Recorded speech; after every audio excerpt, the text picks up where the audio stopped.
when you look at silver, that's a diminishing asset. But by the time it hits its fundamental value, which I recently calculated out as somewhere around $2,000, then you're not going to want to liquidate it just into those dollars, because at that point, everybody knows that this thing is going away and has absolutely zero value. Just like do you know I'm a trillionaire in Zimbabwe because I happen to own $100 trillion Zimbabwe note? What can I buy with that? Zero. I can't buy anything with it. Today, we have the big honor to be joined by Lynette Zang. She's beloved, respected, and probably one of the most genuine voices in the gold and silver community.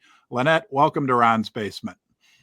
Ron, thank you so much for having me here. That was a very nice intro. Thank you. Well, I think that summed it all up because, I know so many people look at you as a genuine, honest voice, really trying to help people that are protecting themselves with silver and gold. And I have to say, last time we talked, it's been probably about, 2 or 3 months. You said something that made a huge impression on me. And honestly, I've used it over and over. I was asking you about the current situation in the world, the financial situation, and how things felt, or why things felt so crazy. And you said things feel crazy because we're probably near the end. Do you think we're even closer now, 3 months later, to the end? I'm certain of it. To be honest with you, I'm absolutely certain of it. Yes. Yeah. So when you look out at the financial system in general, and of course, the viewer joining us today is a silver and gold enthusiast. They're looking to protect themselves, protect their family. Do you see the potential for financial crisis, debt bubble bursting like you haven't for a while? Oh, to tell you the truth, what I'm seeing are a lot of the same patterns, those repeatable patterns that happen every single time we are at the end of a currency's life cycle.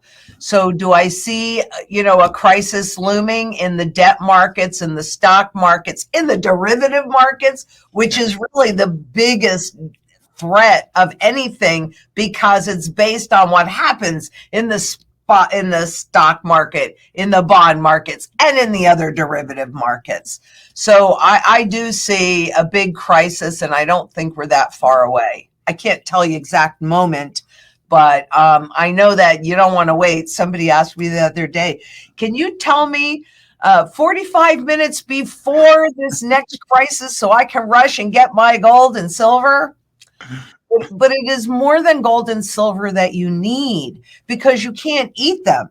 Now you can barter with them, but what you need is food, which becomes the single biggest issue for most people. I mean, look around the world and we can see that that's a fact. So it's food, water, energy, security, as well as the barterability, as well as the wealth preservation. And community has arguably become my single biggest focus, is building that community. And then, of course, shelter. And then there are subtitles, beneath that. If you have a chronic illness, you better make sure that you have what you need to survive that chronic illness, whether it's a stockpile of medications or a medicinal garden or things like that. So, yeah, I try and do a lot of things to help people be as prepared as possible. Yeah. So if the worst case scenario were to unfold, sure, it'll be really beneficial that you have some physical silver, some physical gold, but there's other major considerations that need to be accounted for as well. Oh, absolutely. 100%. And, it's kind of interesting because I've just done this stuff for myself since I knew that in 2008, I knew at that point that the system really had died. And then what did they do? They just obviously printed money to cover it up and make things look okay. But you have one too? Here you go. I love that. Well, I have a slot where you can insert sorry to distract us, No, that's okay. a real silver coin, and it makes him, he gets upset. Sorry. That's perfect. He wants to get out of that box now. It's burning him. Right. I love that. That's really good. That's good. Do you mind if I steal it, You maybe? can have it. I'll send you one, Lynette. I'll send you your own box. Well, I also have, because she has a nicer box, but I also have our former Fed treasurer, but in a flowered box. Anyway. I love that. I love that. But it's true, and I wish we could keep them in the box. And historically, what has kept the government officials and the central bankers in the box has been a currency backed by gold. Yeah. Once we stopped, then all that debt just kept feeding them, to your point. Yeah. And here we are today at the end of the cycle with inflation, shockingly rearing its ugly head. But I'll tell you what's evolved since the last time we talked that has me extraordinarily nervous. Mm-hmm. And that is, since 2008, we had a synchronized central bank movement. And recently, we're seeing that decoupling and that shift. And the central banks, particularly in the advanced economies, have me nervous, because you've got like Switzerland dropping rates. You've got the Fed staying put or saying they're going to raise rates. You've got the ECB saying the biggest elephant in the room is the Fed. So, this creates a bigger shift on the foundation of the global monetary system than anything. Do you think there's a possibility of a misstep here? Yeah. There's probably disharmony within that group like we haven't seen, because it seems like over the last 20, 30, 40 years, they did everything in lockstep. And now we're seeing this chaos coming onto the scene. You mentioned inflation, and it seems like to me that the market is starting to recognize that the Fed is becoming impotent in their ability to really fight inflation, right? I mean, that the Fed, and do you think maybe that has to do with these massive changes around that are going on in the world? Well, there are a few things in there. Number one, the assumption is that they actually want to fight inflation. But then again, what creates that inflation, but creating so much of this to reflate? I mean, this was their stated objective after 2008, to reflate the stock market and the real estate market. And I think it's really because of all of those big bets that are placed on top of it, including the bond market, the credit markets. And this is really critical, because we're coming into this debt wall, and that's not something that's in the future. That's something that's happening right now. But the difference is all of that debt that they accumulated at 0% interest, which was really, if they were really trying to fight this, that was really about getting corporations the ability to take higher yields that they were having to pay debt on and reducing them to lower yields. And instead, what they did was they created even more debt.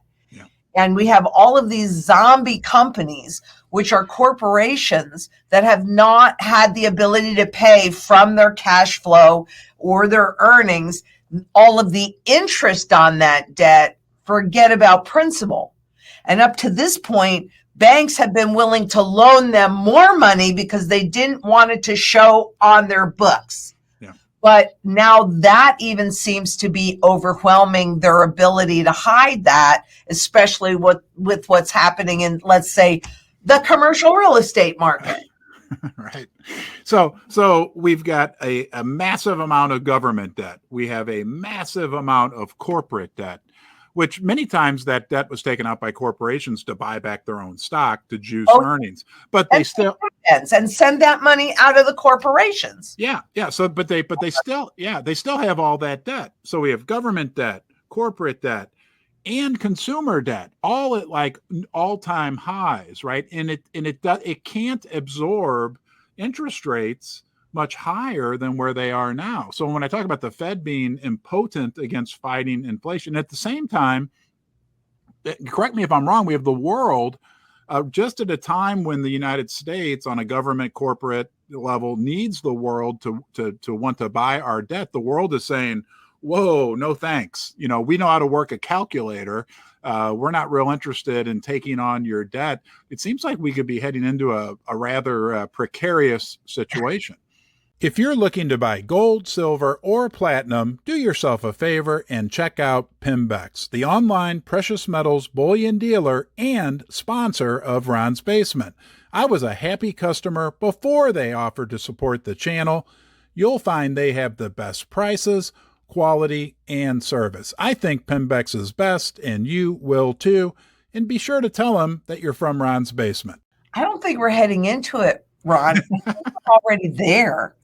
I think that the foundation has been shifting for a while, and you can stay in these debt markets. And I mean, all you have to do is look at the debt, go to the FRED, the Federal Reserve Education Department. So go to the FRED and look at the debt, whether it's corporate or government or individual.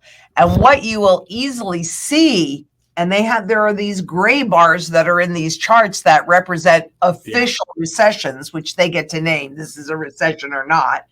Right. However, what you'll see very clearly is the response to every deflationary period was a lot more debt. That's how they grew it, right? Yeah. So, and what we've also seen is all of the debt and the new money printing that they've done since 2008.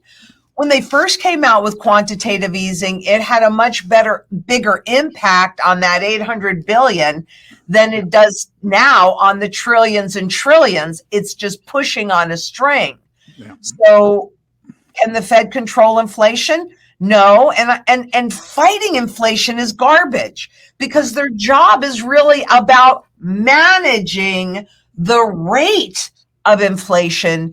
And they do that with interest rates. That's how they do that. Mm-hmm. And they were anchored for 15 years at ZIRP, zero interest rate policy, which grew that debt exponentially. And then all of a sudden, magically, who could have known this? They have this debt bubble that actually has already popped. This is not something we're waiting for. Yeah. Yeah. It's just something that I'm waiting for the public to recognize. And by the time the public recognizes it, I got news for you. It's too late to do anything about it. Yeah. If you look, you keep referring back to 2008, and I did a little research a few months back. I remember being here in my basement during the Great Financial Crisis with CNBC on and seeing the S&P 500 hit 666 because that number's obviously stuck in my mind. Today, I think the S&P 500 from that point is up 700%. Okay. Silver, just for example, is up maybe 50% from there. Okay. So the S&P 500, because of all the money printing, because of all the credit expansion, has gone through the roof. And I heard somebody say that, to zoom in on silver, when you just look at the fundamental story, supply demand dynamics in silver right now, that's enticing. But when you consider that it hasn't even come close to catching up to all the credit expansion, or another way to say that, as far as I understand, would be money printing, the opportunity, it becomes clear that it really is the most undervalued asset on the face of the earth. Oh, there's no doubt about it. But, with derivatives, which is derived from something, whether it's interest rates, or in this case, we're talking about silver or gold, either way, they can create as much of this that does not nor ever will exist regardless of the demand, because a rising gold price, since it's the primary currency metal, is an indication of a failing government-based money. Yeah. Now, once you get that, you make different choices. Mm-hmm. right? I mean, it Yeah. is that simple. And, to think about both gold and silver, I do want to say this because it's something that people bring up consistently, which is the gold to silver ratio, which originally it was, this is a $1 gold coin. It's a 20th of an ounce of gold. Can you kind of, Yep. see the Yep. difference? We can. Oh, yeah. Yes. So at one point, all three of these were equivalent, and you could buy 11 loaves of bread with any one of them. Well, you can still buy your 11 loaves with this. I mean, what do you get with this? I mean, maybe A slice. loaf if you're lucky. You can get 11 loaves with this. You can get 335 loaves with this, or something like that. Yeah. Right? Yeah. So both gold and silver are the most undervalued assets. Gold as the primary currency metal, because I've done a lot of these studies on what happens to gold and silver through these currency transitions. And for a while, yes, you're going to see that spread between gold and silver narrow. But at the end of the day, because gold is what they revalue the currencies against, that spread then goes narrow. So I suggest for everybody, what I personally look at first is not the spot markets. I know that's a fairy tale. I know that. Right. I look at what the true fundamental value is, and you should do that with any asset or instrument, because frankly, that's the only way that you can possibly know if something is undervalued, fairly valued, or overvalued. Therefore, do I want to buy it? Do I want to hold it? Do I want to liquidate it? And I would say, and it just works like a figure eight when you're looking at tangible assets, right? They don't disappear because they're used in every single sector of the global markets, from manufacturing to the monetary system to jewelry to space travel to solar, to on and on and on and on and on, right? They have the broadest base of functionality, the broadest base of demand. And so when you look at silver, that's a diminishing asset. But by the time it hits its fundamental value, which I recently calculated out as somewhere around $2,000, then you're not going to want to liquidate it just into those dollars, because at that point, everybody knows that this thing is going away and has absolutely zero value. Just like do you know I'm a trillionaire in Zimbabwe because I happen to own $100 trillion Zimbabwe note? What can I buy with that? Yeah. Zero. I can't buy anything with it. You know what's super interesting, Lynette, is that did you just say that you kind of roughly calculated the value of silver at $2,000 per ounce? Okay. I just did a live stream. Finished a live stream this morning where my thumbnail was $2,000 silver. And what's interesting, the way I calculated it, and probably a much different way than you did, was if you look at the 1980 high in silver, which was, I think I heard Mike Maloney say it was actually 52.50 it hit on an intraday high. Yeah. And if you look at the Dow Jones Industrial Average in 1980, it averaged around 1,000. Today, the Dow's above 38,000. The Dow has gone up 38 times since 1980 because of credit expansion, because of money printing. Exactly. If you multiply 52.50 times 38, you get $1,995. So I lied by $5, but nonetheless, you get $2,000 silver. I mean, there's a lot of different ways in real terms to calculate. I have another question for you, because I know we're limited on time here, is our viewer, and I'll include myself in this as well. We're so trained to think about the price of gold, the value of gold. It's not the value, but we think it is. The value of silver in US dollar terms. How important is it for people to think of the value of their metals in terms of ounces? And I think you touched on this, and I think Rafi Farber put out a piece the other day that I really turned on some light bulbs for me, that like we really need to compare gold and silver to other commodities. Like, how many gallons of gas can I get right now for an ounce of silver? Maybe 10, right? And I think I heard you saying this, that if we have this window of opportunity where maybe everybody's rushing into silver, and I can buy 100 or 200 gallons of gas, that those are the times when maybe it makes sense to convert some of our metal into other real assets. Does that make sense? There will come that time.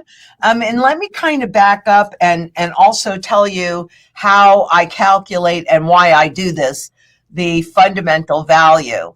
And that is because gold is money and so is silver. But gold is the primary currency metal. So what you're really doing is comparing this, how much of this versus how much of this. This is a debt instrument. Debt is how money is created in the system. So just to make your life easy, use the debt clock. Makes it easy. You don't have to go 1,000 places to figure it out. Though if you really want to be completely accurate, you do have to go about 1,000 places to figure it out because they don't want you to know it. But let's make life easy. Just take the level of debt, and since it's kind of like what you do is you divide the level of debt, by all the ounces of gold that exists in the whole entire world, whether it's in the ground or above the ground, because gold is indestructible. That's why it's one of the reasons why it's a primary currency metal versus silver, which does get destroyed in manufacturing, right? Mm-hmm. So you simply divide all the debt by all the gold, and that gives you somewhere in the vicinity right now of $41,000 an ounce. And then going back to the original gold to silver ratio, 20th of an ounce to an ounce of silver, that's at a 20-to-1 ratio. Mm-hmm. So it's not really so much of a guesstimate, because what happens when they do those overnight revaluations, they take something that is all intrinsic value used in every single sector of the global economy. That's why it has intrinsic value.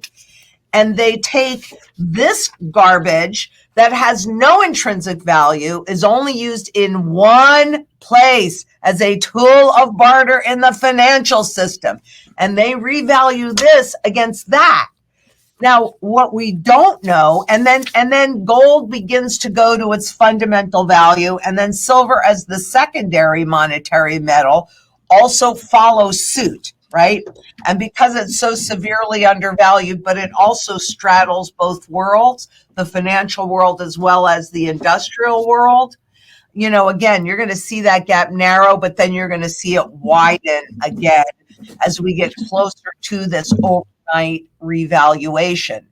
So what we don't know, and we will not know until it actually happens, that 2,000, that 41,000 is based on a 1-to-1. They convert it to cover all of the money that's out there. That is typically not what's going to happen, particularly the first go around. I am watching Zimbabwe very, very, very closely because, and I suggest everybody pay attention to what's happening in Zimbabwe, because what they're attempting to do is what happens 100% of the time, which is to regain public confidence using gold. So what, about a year and a half ago, and their currency, that they now recently put out the 6th iteration of a new currency in Zimbabwe, right? So first, about a year and a half ago, they brought out a 1 ounce gold coin so people could protect their purchasing power. Of course, who in Zimbabwe can afford an ounce of gold but the elites, right? The public is destroyed. The public has lost all confidence, but now the elites had the ability to protect their purchasing power. Then for the public, what did they do? They came out with a gold-backed CBDC, central bank digital currency. But nobody, the public does not believe the government. So they're having a real hard time with adoption. Mm-hmm. So recently, April 8th, I believe it was, they came out with a brand new currency, which is a basket of currencies similar to the IMF's SDR, mm-hmm. with a component of gold in it.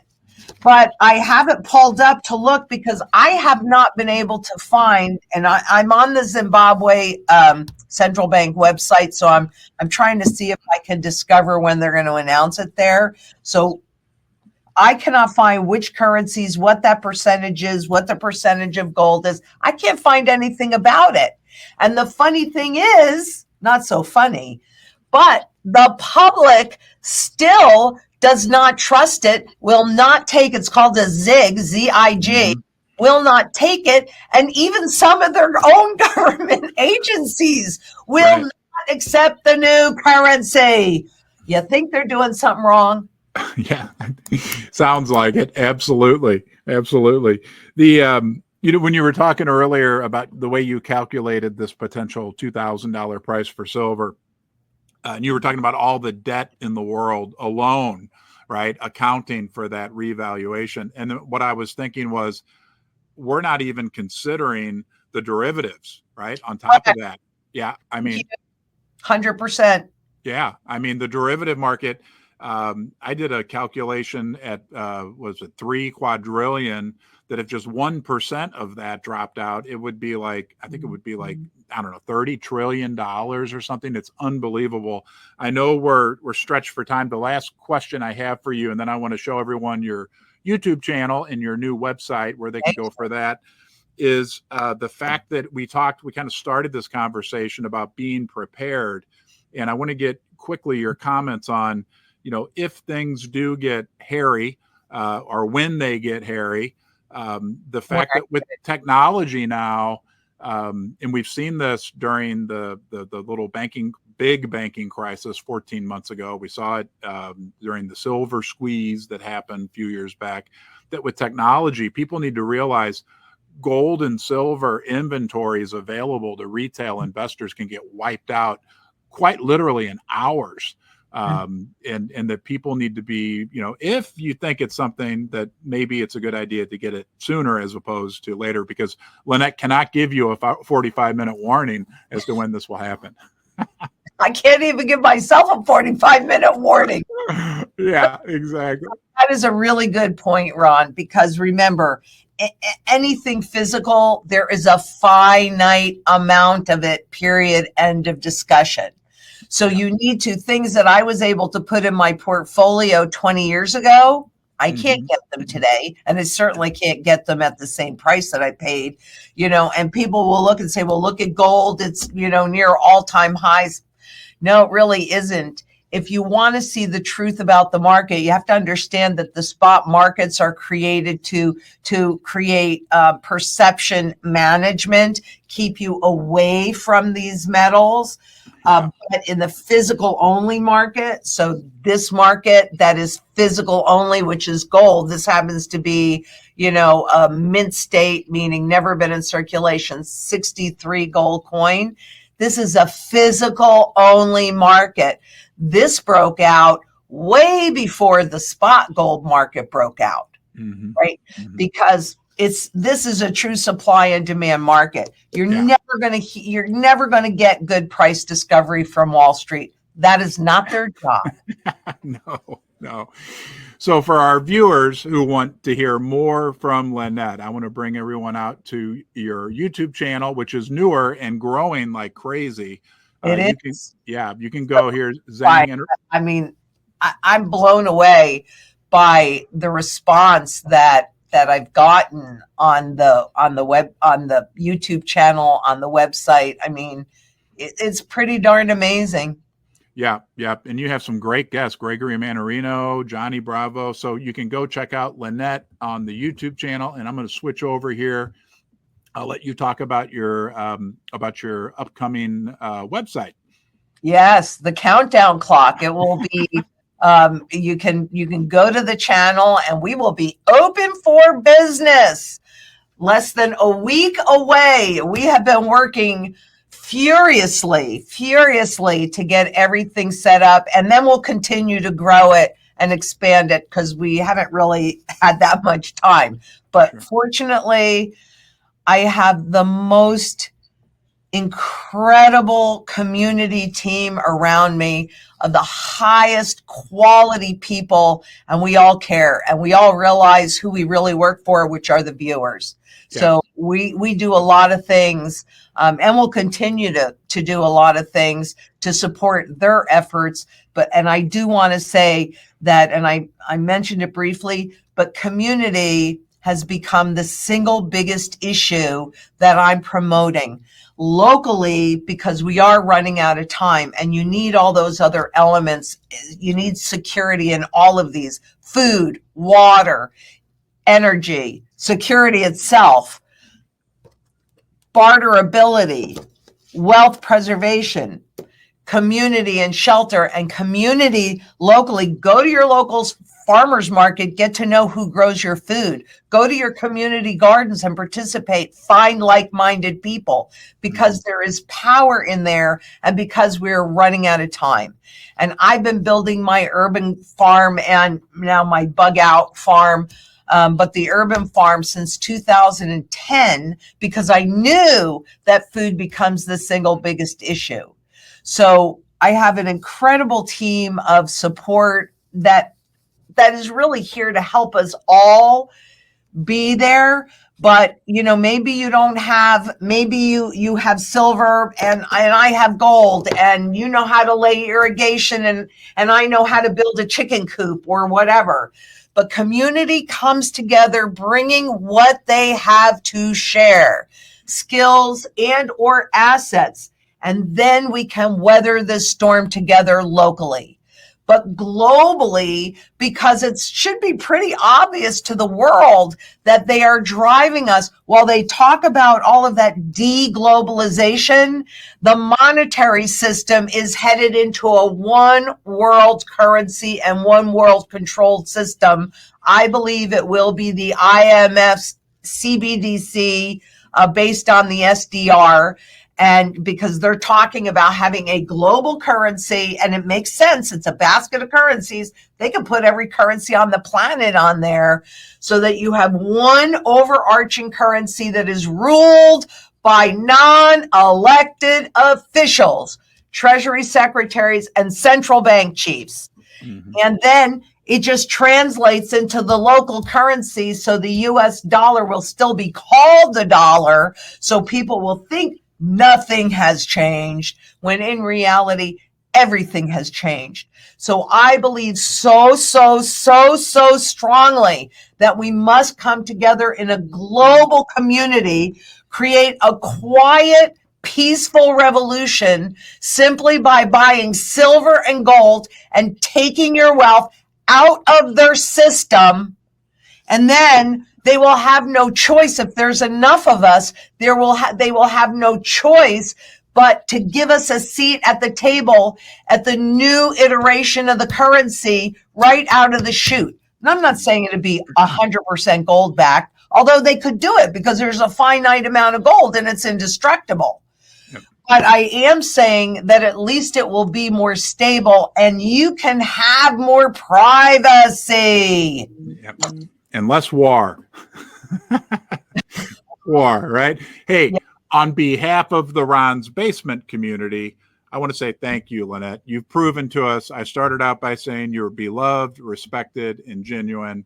We're going to be watching your continued success on YouTube and with your website. I'll encourage all of our viewers to go out and check out the YouTube channel, and we're going to be real interested when that countdown timer gets to 45 minutes. We'll be there cheering. Cheering you along.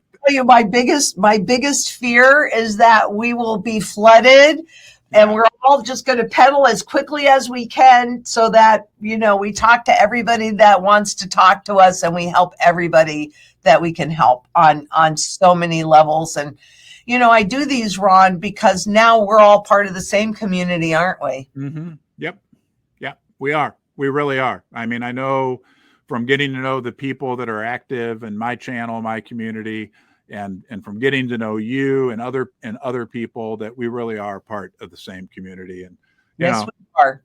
Together we can help each other. So Lynette, I hope to have you back in the basement again soon. And if you need anything from me, please feel free to reach out anytime. Thank you so much. And vice versa. If there's anything that I can do for you, certainly I will come back on again. And if there's anything that we here, I have a lot of talent around me. Yeah. Any way that we can help, we're happy to do that. That's our job. We're here to be of service. Sounds great. Thanks, Lynette. Thank you. First Mining Gold is a development company advancing two of the largest gold projects in Canada. Springpole in Ontario and Duparquet, located in Quebec, each already has 5 million ounces of gold reserves, but exploration initiatives are underway at both projects to find even more gold. First Mining is well-financed, has zero debt, and owns an interest in 4 additional Canadian gold development projects.